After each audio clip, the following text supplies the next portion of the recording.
안녕하십니까. 병자호란의 창으로 다시 본 조선시대 사람들 강의입니다. 지난 2주차 강의에서는 정근대 동아시아의 국제질서라는 제목으로 중국을 중심으로 한 동아시아 국제질서의 특징과 제도, 정치 사상적 배경 등에 대하여 검토해 보았습니다.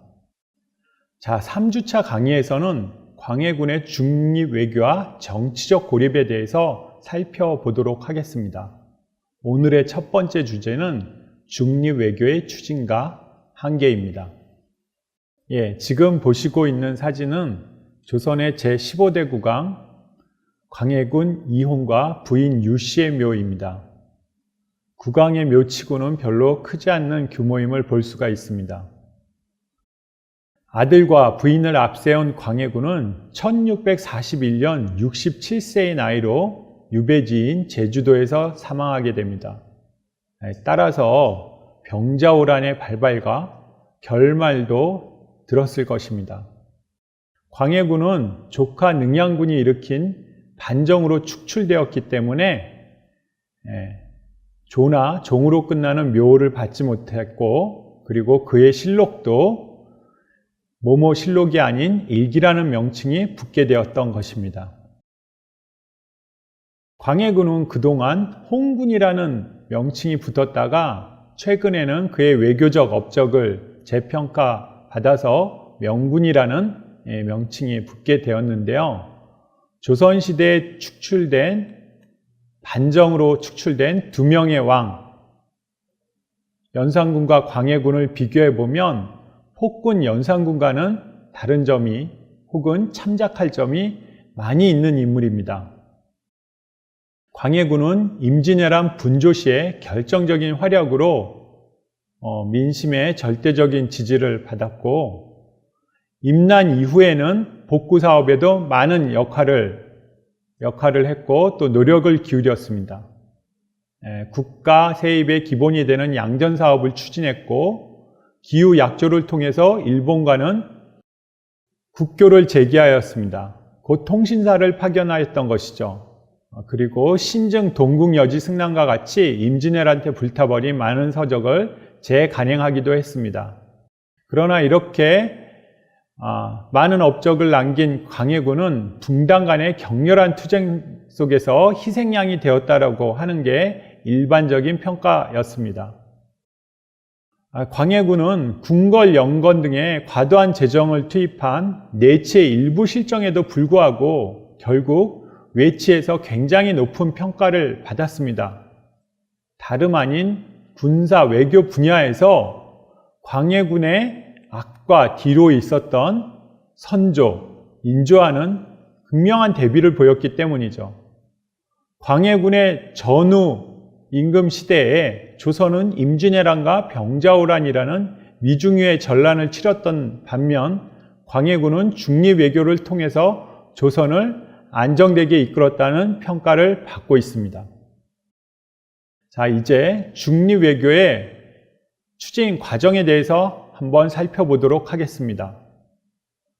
광해군 8년 1616년에 누르하치가 후금을 건국하게 됩니다. 명은 동북방에 산지하였던 여진족을 거주지에 따라서 건주여진, 해서여진, 야인여진으로 구분하였습니다. 지도를 봐주시기 바랍니다. 1115년 금나라를 건국한 여진족의 후예들이 바로 이 누르하치의 조상이 되는 것입니다. 금나라가 몽골에 멸망당한 후 고향으로 귀향한 여진족들은 부족 단위로 흩어져 있다가 명이 건국되자 명에 복속당했습니다. 누르하치는 건주 자위 소속의 여진 귀족 출신이었는데 명의 요동 총병관 이성량의 후원과 대명 무역을 통해 급격하게 성장했습니다. 당시 명에는 신대륙에서 채굴된 은과 일본에서 채굴된 은이 대규모로 유입되고 있었는데요. 그것은 다름 아닌 명의 특산품인 비단과 차, 도자기 등을 사기 위해서였죠. 이러한 은이 명의 사치풍조를 격발시켰습니다. 누르하치는 지금의 백두산 일대에서 풍부하게 채취되던 인삼이라든지 그리고 그의 부족 영역 근처에서 수집 확보할 수 있었던 단비 가죽, 진주 등을 거래하거나 확보하고 이것을 명과 무역함으로써 상당수의 자본을 축적할 수 있었습니다. 이러한 자본이 일개 건주 여진의 부족에서 후금이라는 나라로 성장하는 데 큰 밑거름이 되었던 것입니다. 광해군 8년 1616년에는 드디어 명으로부터 누르하치는 자립을 선포하였습니다. 국호는 궁국한의 자칭을 썼습니다. 이것은 만주어 아이신 구룬의 한자식 표기였는데요. 아이신이 황금, 구룬은 나라를 뜻하였습니다. 그리고 누르하치의 후금은 광해군 10년 1618년 4월부터 무순을 공격함으로써 명과의 본격적인 전쟁에 돌입하였던 것입니다. 자, 이렇게 명과 후금의 무력 충돌이 본격화되자 명은 후금 정벌을 결정하고 조선에도 원병을 요청하였습니다. 조선 조정은 명의 원병 요청을 놓고 임금과 신하 사이에 격렬한 논쟁을 거친 끝에 결국 원병을 파견하게 되는데요. 1619년 광해군 11년에 조명연합군은 사루 전투에서 대패를 당하고 후금은 요동의 패권을 장악하는 계기를 갖게 되었던 것입니다. 당시 명과 후금이 벌였던 사루 전투에 대해서 좀 더 자세히 살펴보겠습니다. 이때 명은 약 10만 정도의 병력을 동원했는데 명의 병력이 8만 8천, 해서 여진인 여허의 병력을 2천 정도 동원했고요. 조선에서는 1만 3천 정도의 병력을 동원했습니다. 약 10만에 달하는 명연합군의 병력에 비해서 후금의 병력은 1만 이하에 지나지 않았습니다. 명은 이러한 대병을 동원해서 당시 누르하치의 본거지였던 흥경노성, 만주어로 허투알라라고 하는데요. 이 지역을 4개의 방면에서 포위 공격하는 전술을 취했던 것입니다.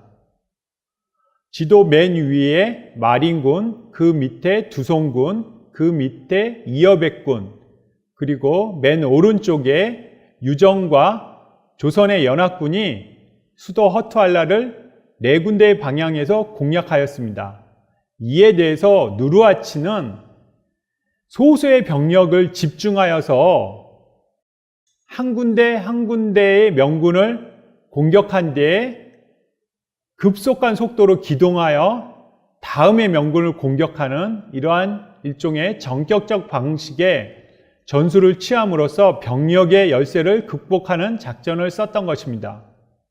두송과 마린군을 격파하고 시마 근처의 부차들판에서는 조선군마저도 괴멸시킴으로써 누르하치군은 완벽한 승리를 거두었습니다. 당시 조선군의 패배는 조선군이 보유하였던 조총이 격발되지 않는 불순한 부차들판의 기후에서도 기인했지만 기본적으로는 창성에서 이 시마 근처까지 원군하면서 조선군이 당면했던 보급 문제에 상당한 원인이 있었다고 할 수가 있겠습니다. 또 한편 명군의 무리한 진군 동료도 그 원인이 되었습니다. 당시 이러한 정황 속에서 명의 입장은 다음과 같았습니다. 후금 공략 시 조선의 적극적인 지원과 동참을 요구했는데요. 그때 동원한 명분이 다름 아닌 임진왜란 때의 제조지은이었습니다. 전통적인 이의제의 정책의 일환이라고 할 수가 있는데요. 곧 순이인 조선을 동원해서 포악한 이인 건주 여진을 공격하겠다라는 의도였습니다. 반면 후금의 입장은 당면한 적인 명을 앞에 두고 있었기 때문에 일단은 조선과의 국교 재개를 희망하였습니다. 그리고 이러한 우호관계를 바탕으로 명에 대한 지원 중단을 요구하였던 것입니다. 반면 광해군의 중립외교는 다음과 같은 노선을 취하고 있었습니다. 일단 광해군은 조선의 국익을 최우선에 놓고 명이나 후금의 한쪽을 일방적으로 편드는 것은 거부하였습니다. 즉 다시 말해 양국의 정세를 관망하면서 양국과의 우호관계를 유지하려고 하였던 것입니다. 이러한 광해군의 중립외교에 대해서는 높은 평가뿐만 아니라 한계점도 동시에 지적되었었는데요. 가장 중요한 것은 이러한 광해군의 중립외교가 지속 가능한 것이었냐는 점입니다. 후일 병자호란이 발발되는 과정을 보듯이 청은 궁극적으로 동아시아에서 명의 지위를 대체하려고 하였습니다. 광해군대 이후 명청 격돌이 심화될수록 아마 중간 입장을 취하려는 조선의 운신폭은 점점 좁아졌을 것이고, 이러한 상황 속에서라면 광해군의 중립외교도 더 이상 지속되기 어려웠다는 점입니다. 또 하나 중립외교의 개념도 문제였는데요. 예를 들어 명의 징병 요구를 거부하는 것은 중립이 아니라 결과적으로는 후금을 도와주는 것이었습니다. 다음 시간에 보겠지만 조선에 흘러들어온 명군 패잔병을 지원하지 말라는 후금의 요구를 거절한 것 역시 결과적으로는 명을 도와준 것이 됩니다. 과연 이러한 노선과 행보를 중립외교라고 부를 수 있는 것인가에 대한 지적도 많이 나왔습니다. 이상으로 오늘 강의의 첫 번째 주제인 광해군 중립외교의 추진과 한계를 마치겠습니다.